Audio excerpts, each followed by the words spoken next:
Salut les coureurs, salut les triathlètes. Aujourd'hui, pas de thème précis, je vais répondre en vrac à des questions que je reçois directement ou en commentaire des vidéos. La première, c'est combien de séances on doit faire dans une semaine d'entraînement. Alors, on va parler par rapport aux épreuves. Si vous courez un 10 km, le minimum que vous pouvez faire, c'est 3 séances. En deçà, vous allez avoir du mal à progresser. Bien entendu, chaque fois que je vais donner un chiffre, vous pouvez faire beaucoup plus. Mais le minimum, c'est 3. Si vous faites du semi-marathon, vous pouvez quand même essayer de courir un semi-marathon avec 3 séances, mais c'est vraiment très juste. L'idéal étant d'en faire 4. Si vous montez sur marathon, 4, ça devient le minimum, et 5, c'est déjà beaucoup mieux. Si votre vie personnelle ou professionnelle ne vous permet pas de faire ça, moi, ce que je vous conseille, c'est de choisir une épreuve qui correspond à ce que vous pouvez faire. N'allez pas vous lancer sur une préparation marathon si vous savez que vous êtes incapable de courir plus de 3 fois par semaine. Quand je dis incapable, je parle de vous ne pouvez pas courir plus de 3 fois par semaine. On ne parle pas de motivation, on parle juste de possibilités. Vous ne pouvez pas le faire. Ne vous lancez pas là-dedans. Vous allez vous mettre en difficulté, vous allez être frustré de ne pas pouvoir vous entraîner correctement, et le jour de l'épreuve, vous allez vous retrouver en difficulté parce que en s'entraînant 3 fois par semaine, c'est très compliqué. Alors, j'ai des coureurs qui s'entraînent que 3 fois par semaine et qui font des marathons. Bien entendu, s'ils pouvaient s'entraîner 4 fois, 5 fois, ils seraient bien meilleurs. Alors, on me demande aussi, qu'est-ce que je fais comme séance? Là, c'est très simple. Vous devez prendre le temps d'analyser vos points forts et vos points faibles et de travailler en fonction de l'épreuve que vous avez choisie. Imaginons que vous êtes plutôt pas mauvais sur 10 km, mais vous êtes vraiment pas terrible sur marathon jusqu'à présent en tout cas. Il est évident que faire de la VMA courte qui va augmenter votre moteur ne vous servira à rien. Il faut apprendre à utiliser votre moteur et travailler le seuil, l'allure marathon. Inversement, vous savez que vous êtes très bon dès que les distances s'allongent, mais que sur les épreuves courtes, vous n'êtes vraiment pas terrible, ben là, il va falloir faire de la VMA courte pour augmenter un petit peu votre moteur, votre capacité à souffrir avec des hautes intensités. Par exemple, je pourrais considérer que je fais partie de cette catégorie de coureurs-là. Je ne fais pas de 10 km parce que j'aime pas ça, parce que c'est dur, mais en plus, je m'entraîne pas pour faire des 10 km, donc mes performances sur 10 km sont pas terribles. Et si je voulais faire du 10 km, il faudrait que je fasse pas mal de séances de VMA courte, de VMA moyenne. Donc ça, vous pouvez le faire tout seul. Prenez le temps de vérifier. Le magazine Zatopek offre un fichier Excel qui permet de calculer votre indice d'endurance. Je vous en ai parlé plusieurs fois. Vous calculez ça avec 2 de vos perfs et ça va vous permettre de vous orienter déjà. Sinon, tout simplement, regardez votre place dans les classements selon les courses. On ne parle pas de la place générale, on parle de la place en pourcentage. Et vous voyez bien où sont vos points forts et vos points faibles et vous pouvez corriger le tir. Une autre question que je reçois, combien de séances de qualité dans la semaine? Alors là, on va faire simple. Vous ne dépassez jamais la moitié des séances que vous faites dans la semaine en qualité. Vous vous entraînez 3 fois, une séance de qualité. Vous vous entraînez 4 fois, 2 séances de qualité. Vous vous entraînez 5 fois, hormis si vous êtes un athlète très expérimenté, 2 séances de qualité. Pour passer à 3 séances de qualité, c'est bien de s'entraîner 6 fois dans la semaine. Une autre question que je reçois souvent, même si j'en ai parlé, c'est qu'est-ce que je prends à l'entraînement? Est-ce que je prends des gels? Est-ce que je prends quelque chose après l'entraînement? Alors, au niveau de l'entraînement, 2 écoles. L'école normale qui dit que quand on s'entraîne plus d'une heure, on va commencer à s'alimenter. Et là, le classique, vous avez vos gels, vous prenez un gel toutes les 20 minutes ou toutes les demi-heures. On n'est pas en course, les intensités sont un peu moins fortes. Ça a un coût également parce qu'on n'en parle jamais, mais les gels, ça coûte cher. Donc, pour tous les gens qui s'entraînent avec des gels, vous n'hésitez pas, dès que vous dépassez 1 heure et demie de course, vous commencez à attaquer les gels. Ça a 2 intérêts. 1, vous êtes plus efficace. 2, vous habituez votre organisme à digérer les gels, ce qui est loin d'être évident. Après, il y a une autre école. Je vous cache pas que c'est ce que je fais moi. Je m'entraîne toujours à jeun. Déjà, quelles que soient les séances, ça me pose pas de problème. Et la plupart du temps, je prends pas de gel à l'entraînement. Je m'entraîne donc à glycogène bas. Vous avez un bouquin super intéressant qui parle de ce système-là. On prend l'habitude de s'entraîner sans glycogène. Résultat, quand vous incorporez le glycogène le jour des courses, ben vous êtes un avion de chasse. Alors le risque, c'est que l'organisme soit pas habitué et que ça se passe pas bien au niveau du ventre. Donc on n'oublie pas, par contre, quelle que soit sa méthode d'entraînement, de tester les produits à allure de course, bien entendu, pendant les sorties longues notamment. Et c'est ce qu'il faut faire même quand on a l'habitude. Je vais vous raconter un petit truc qui va vous faire sourire. Donc j'explique à tous mes athlètes de tester en permanence les gels. Et moi je suis parti au marathon de Milan pour accompagner ma coureuse. Vous avez la vidéo, j'espère que vous avez regardé. Sinon, n'hésitez pas à aller le faire. On a couru à une allure qui était assez tranquille pour moi, mais j'avais quand même prévu de prendre mes gels, normalement, des gels Mortine. Alors, ceux que je garde que pour la compétition, parce que vu le prix des gels Mortine et vu que je les paye, ben, je suis comme vous, 3 € le gel, on va dire qu'on va pas prendre ça à l'entraînement, et que si jamais j'ai besoin de prendre quelque chose à l'entraînement, je prends des produits premier prix, Décathlon, Action, n'importe quoi, juste pour finir la séance. Et là, donc, je pars faire ma course. Et la dernière fois que j'avais pris un gel Mortine, c'était pendant le marathon de Berlin. Donc, en septembre. On part, arrive le 5e kilomètre, je lui fais signe de prendre son gel. Je prends mon gel. Et au moment où j'avale mon gel, il me vient une douleur dans le bide, comme si j'avais versé de l'acide. En fait, mon corps avait complètement perdu l'habitude de prendre des gels. Et j'ai pas fait l'effort dans les semaines qui ont précédé de reprendre un ou deux gels pour me réhabituer. Résultat, je n'ai plus été capable d'avaler quoi que ce soit pendant tout le marathon. Je l'ai fait à jeun, à l'eau. Alors, comme on n'était pas super vite, ça a pu passer, mais si j'avais fait la course pour moi, j'étais mort. C'était sûr. Je referai pas la même erreur, bien entendu, si j'arrive à être en forme pour Berlin. Je vous garantis que dans les dernières semaines, pendant mes sorties longues, je vais reprendre mes gels Mortine au moins une ou deux fois pour vérifier que tout va bien. Donc les gels, oui, on les teste, on s'habitue à les prendre en course. Est-ce qu'on s'entraîne avec? Certains d'entre vous en ont besoin, d'autres peuvent tester l'entraînement à glycogène bas, c'est intéressant, mais par contre, la même chose, il faut s'habituer. Moi, il faut savoir que je déjeune pas le matin, que je mange jamais avant d'avoir couru. Donc je peux, si je cours en fin de journée, ben, je suis à jeun depuis la veille. Donc mon corps est habitué à cela, donc c'est pas vraiment un souci. Il y a une chose qui est importante à savoir, et ça on m'a posé la question aussi. Certains coureurs me disent, écoute, moi j'ai pris des gels au début et après j'ai arrêté. Ça, il faut surtout pas faire. Parce que si vous faites ça, quand vous prenez un gel, vous avez un pic de glycémie. Puis ça redescend. Mais si vous redonnez pas à votre corps un autre gel, vous allez avoir une chute vertigineuse et vous risquez l'hypoglycémie directe. Donc, quand vous commencez à vous alimenter en course, il faut plus vous arrêter. Vous continuez jusqu'au bout de la course. Maintenant, ce que je conseille à mes coureurs, et je le faisais pas avant, c'est d'augmenter petit à petit au fil des kilomètres le nombre de glucides que vous prenez. En fin de course, avec la fatigue, vous avez un peu plus besoin d'alimentation. Donc, pourquoi pas faire une stratégie au niveau glucides qui soit progressive en termes de quantité. Vous pouvez par exemple commencer la première heure à 50 grammes de glucides, puis passer à 60 dans la deuxième, et etc., etc. Autre chose, moi je vous conseille de partir avec deux produits complètement différents. Donc moi je vous dis, je prends les gels Mortine, mais à côté de ça, je sais que je prends deux gels d'une autre marque, au cas où, si les gels Mortine d'un coup deviennent compliqués, que je sens que c'est pas bon au niveau de mon ventre, eh ben je sais que je peux changer. Et ça, c'est plutôt agréable. Sinon, il vous reste les tables de ravitaillement, donc vous n'hésitez pas à prendre des produits dessus. Autre question. J'ai pas mal de coureurs donc qui courent des marathons au printemps, puis qui vont en courir à l'automne, et qui me disent je fais quoi entre les deux. Moi j'aime faire du vélo, moi j'aime faire du trail, qu'est-ce que tu en penses Michel? J'en pense que vu que vous n'êtes pas des professionnels, il est bon de faire ce qui vous fait plaisir.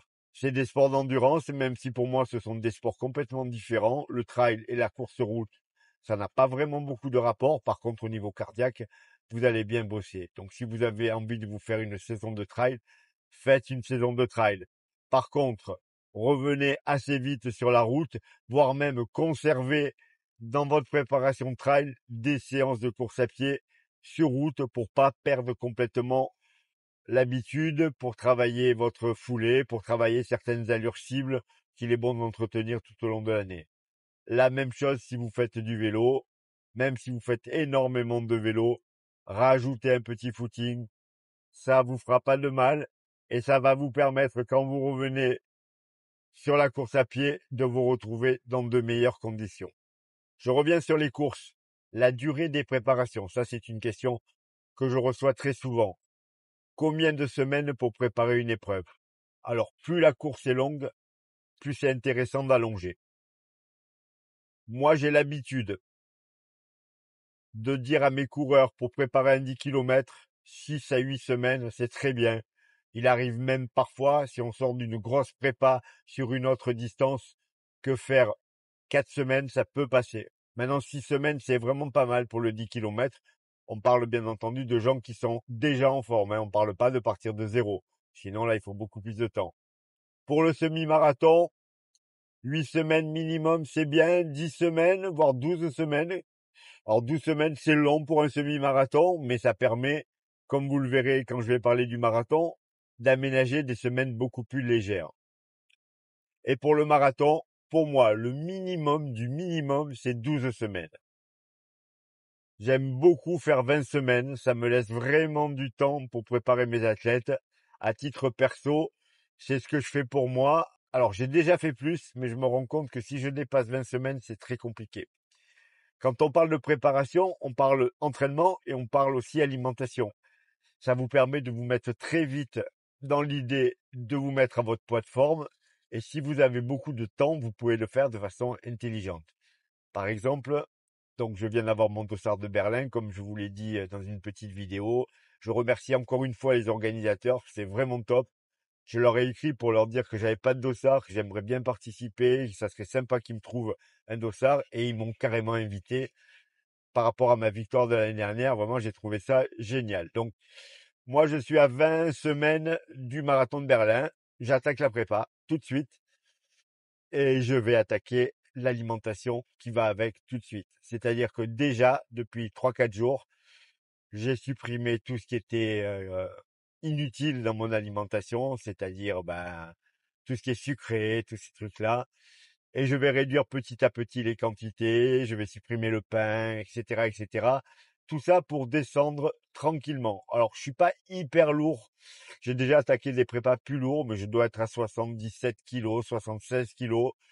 Donc, je vais vite descendre à 73 kilos pour pouvoir m'entraîner à un poids correct, sachant que pour la course, il faudrait que je sois à 71 kilos. Si j'espère encore, malgré l'année supplémentaire, être encore capable d'aller titiller mon record en 2h44. Donc, pourquoi autant de semaines? Pour moi, donc, ça permet, donc, déjà au niveau alimentaire, je vous le disais, de vous mettre au poids tranquillement. Ensuite, ça permet une montée en charge tout doucement. Pas besoin d'augmenter de façon violente chaque semaine. On augmente tranquillement. On ménage des semaines où on allège vraiment. Alors, ça peut être prévu ou ça peut être des semaines qu'on va alléger. J'ai fait une vidéo hier que vous avez dû voir sur le cycle hormonal. Pour une nana qui prépare un marathon, on peut tout à fait poser des semaines allégées chaque fois qu'elle en a besoin pour lui faciliter l'entraînement. Quand on fait une prépa sur 20 semaines, on peut le faire. Si vous faites une prépa sur 12 semaines, c'est vraiment très court déjà pour faire ce genre de choses. Ensuite, vous avez le droit d'être malade, vous avez le droit d'avoir beaucoup de boulot, vous avez le droit d'avoir des contraintes familiales. Avec un entraînement longue durée, vous avez le temps de tout organiser. Alors, si vous êtes tout seul, vous prenez votre agenda, vous prenez votre calendrier, vous vous marquez à l'avance les semaines où vous allez devoir alléger et vous organisez votre préparation avec ces semaines-là. Traditionnellement, on fait 3-4 semaines de montée en charge, une semaine de décharge. Et dans la réalité, c'est pas ça qu'il faut faire.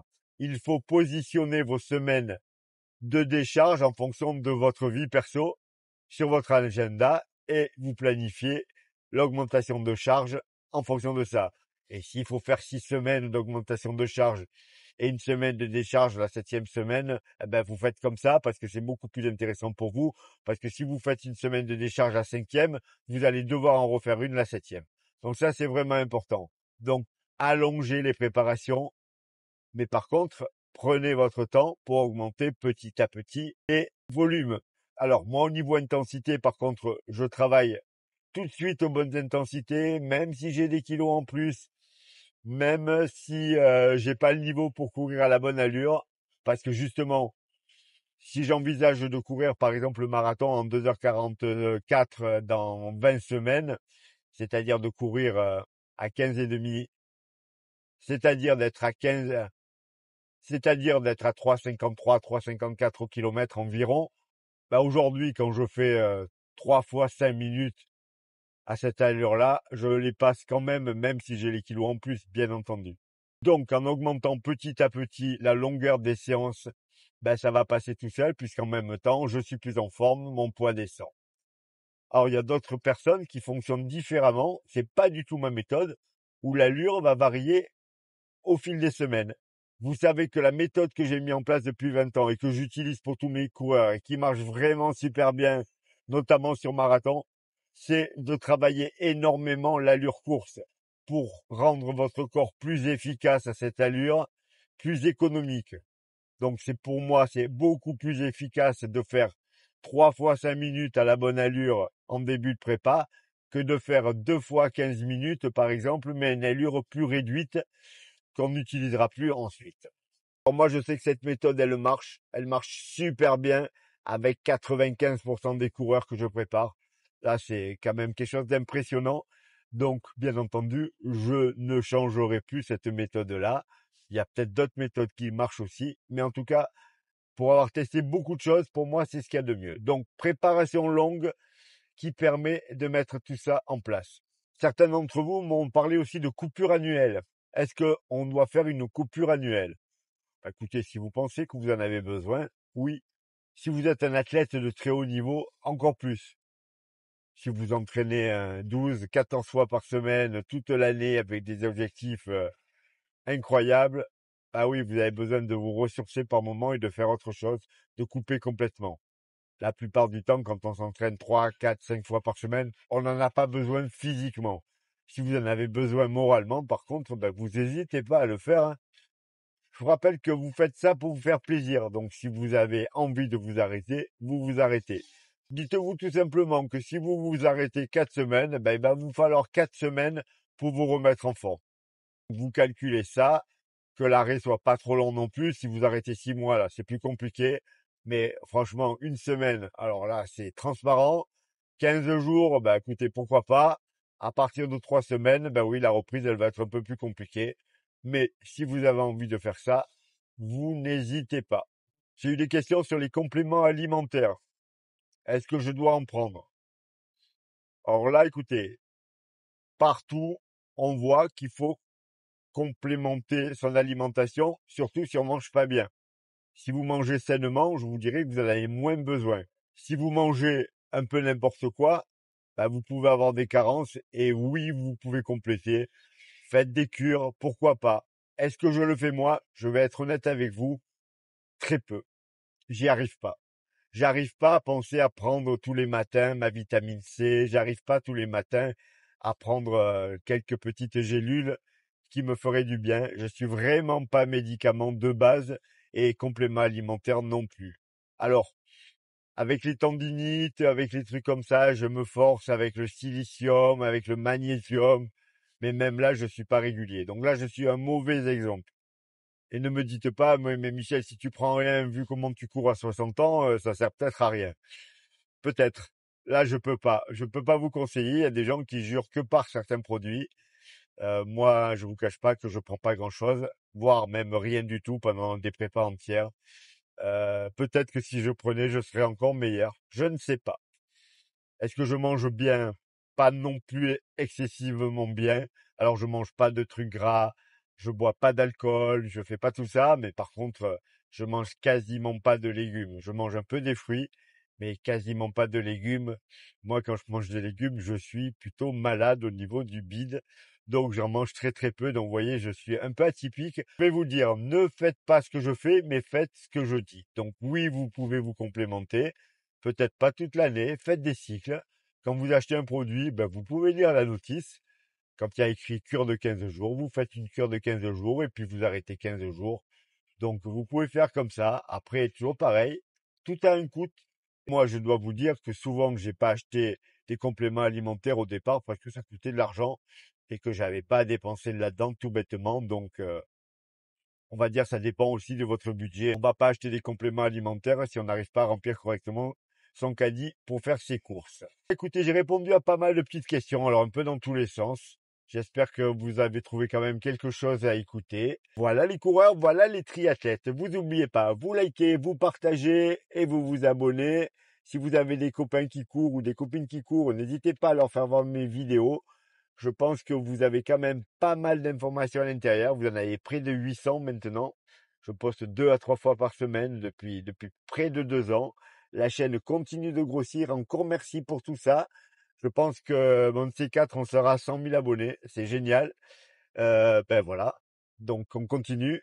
Et puis, vous n'hésitez pas. Vous me posez des questions. J'essaie d'y répondre. Alors, des fois, j'ai pas le temps. Vous comprenez bien que j'ai beaucoup de choses à faire, que la chaîne YouTube, c'est absolument pas pour gagner de l'argent. Je fais ça vraiment pour partager ma passion. Mais ça prend du temps. Et à côté, ça m'enlève pas tout le boulot que j'ai avec tous les athlètes que je prépare. Donc des fois, c'est un petit peu plus dur pour moi de répondre. Donc ne m'en voulez pas. Mais je finis toujours par le faire. Bonne journée à tous et bon entraînement. Bon, les coureurs, les triathlètes. Dans la première partie de la vidéo, je répondais à quelques questions. Alors, je l'ai tourné hier. C'est pas le même jour. Vous avez vu, j'ai pas le même t-shirt. Alors, comme je vous l'ai dit hier, moi, les prépas marathons, c'est très long. Une vingtaine de semaines. Et là, je suis à 20 semaines du marathon de Berlin. Vous l'avez compris.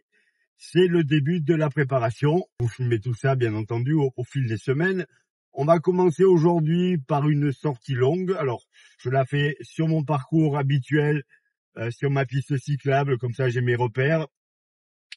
L'objectif de départ, c'est toujours le même, aller chercher un chrono sous les 2h45. Alors certains vont sourire en disant il a un an de plus, il a 61 ans maintenant, et il bouge pas. Ben non, on va faire comme si j'avais 40 ans, et on va partir sur cet objectif-là. Ce qui sous-entend courir aux alentours de 3 minutes 53 au kilomètre, si je ne me trompe pas. Avec les petites erreurs de GPS, ça sous-entend une allure de 3 minutes 51. C'est donc l'allure de 3 minutes 51 que je vais travailler. J'ai des kilos en trop. Malgré tout, comme je vous l'explique, dans ma méthode, on conserve l'allure cible dès le début des préparations. Par contre, les durées sont beaucoup plus courtes. Aujourd'hui, j'ai prévu de faire 2 fois 10 minutes allure marathon. C'est pas bien compliqué, c'est pas bien long, donc malgré que je sois pas dans la forme du siècle, malgré que j'ai des kilos en plus, normalement ça doit passer. Il est fort possible même que je fasse pas la coupure entre les deux blocs de 10 minutes et que je fasse tout simplement 20 minutes, c'est-à-dire une boucle de mon parcours allure marathon. Ça me permettra de relancer la machine. Cette semaine, j'ai fait des séances déjà où je vois que je peux courir. Par contre, j'ai remis les chaussures Elite 2. Je les ai plus remis depuis le marathon de Milan. Je vais me faire plaisir. Alors,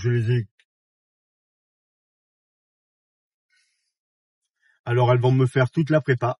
Par contre, je ne courrai pas le marathon de Berlin avec celles-là. Premièrement, parce qu'elles seront un peu fatiguées et surtout parce que je courrai avec une paire qui fera une demi-pointure de plus.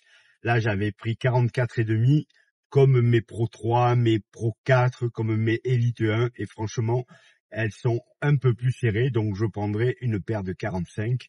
Je vais attendre un petit peu que les prix descendent et dès que je vois une promotion, je me mettrai ça de côté pour la course, mais dont la prépa, elle va se faire avec le modèle qui a couru le marathon de Milan avec Marie-Charlotte. Voilà, là je me rends sur le lieu. Donc, j'ai pris la petite caméra, je vais vous filmer les allures. Je sais pas si j'ai pris la ceinture cardio, donc peut-être. Ça permettra d'avoir les données si jamais je l'ai. Sinon, on aura les données cardio-poignets. Ben voilà, on est parti pour 20 semaines de préparation. Une nouvelle fois, une nouvelle année de préparation. J'ai l'impression que j'ai fait ça toute ma vie et que c'est toujours la même chose. Mais je suis toujours autant motivé, alors pourquoi se priver? Allez, on part pour 30 minutes d'échauffement. Voilà, échauffement terminé. On va partir pour les 2 fois 10 minutes ou pour les 20 minutes, on verra bien.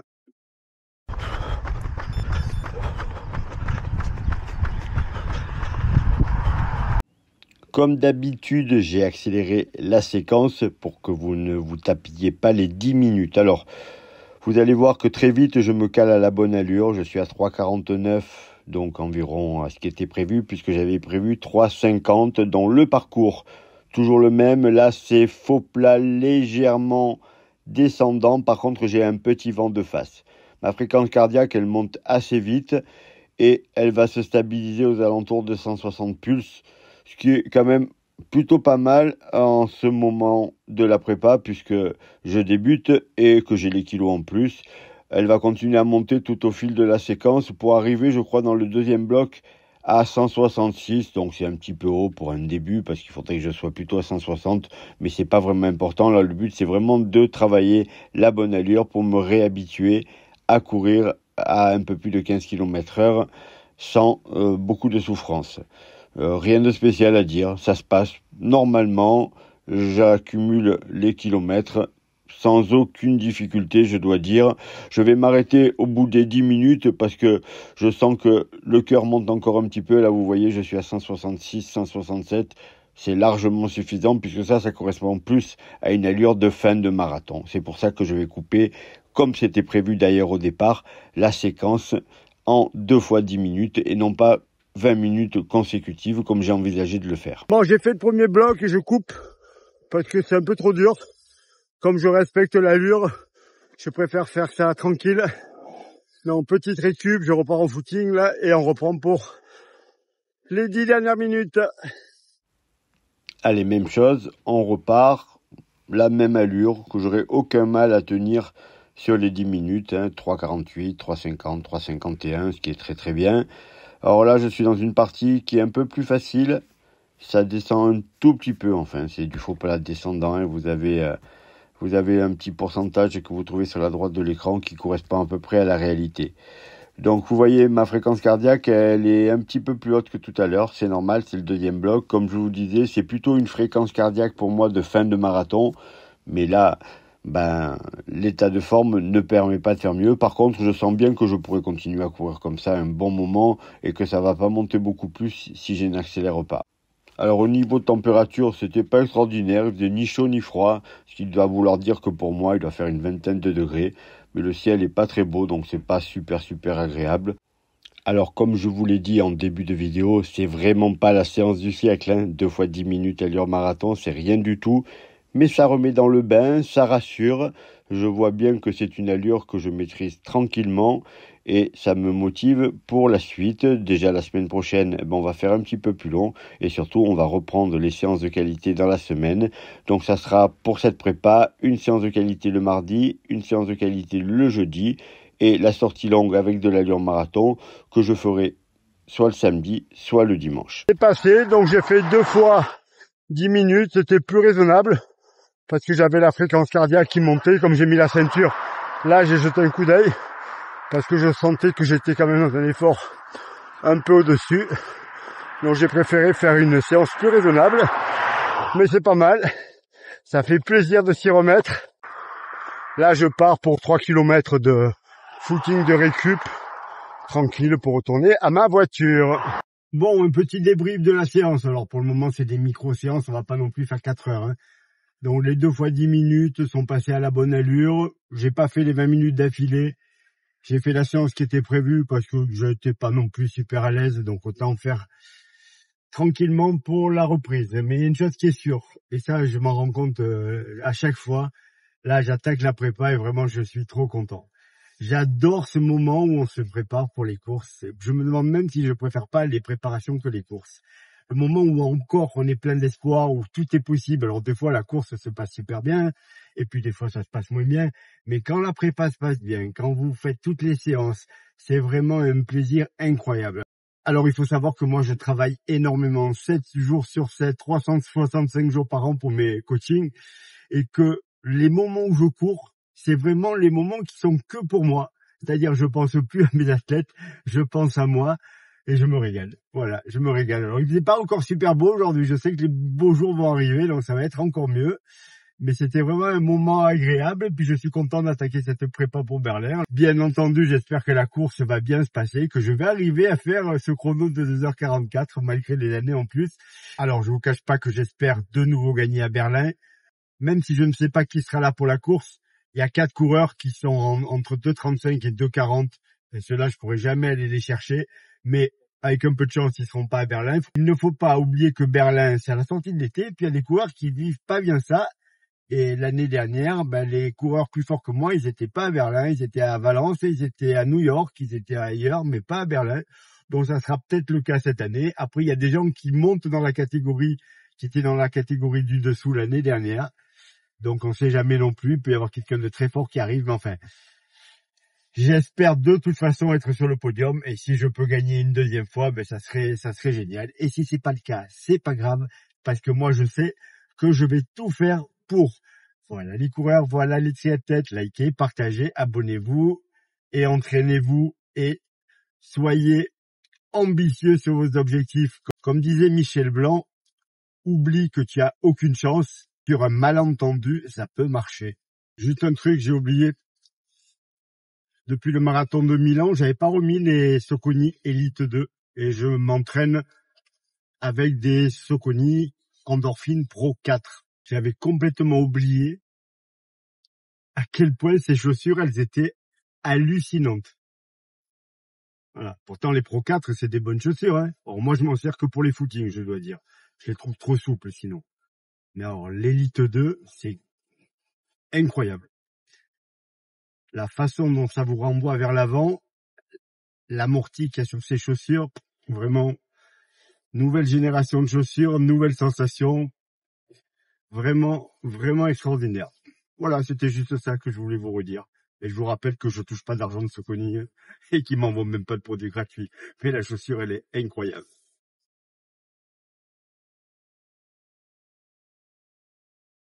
Cette fois, c'est fini. On se retrouve bientôt pour une nouvelle vidéo.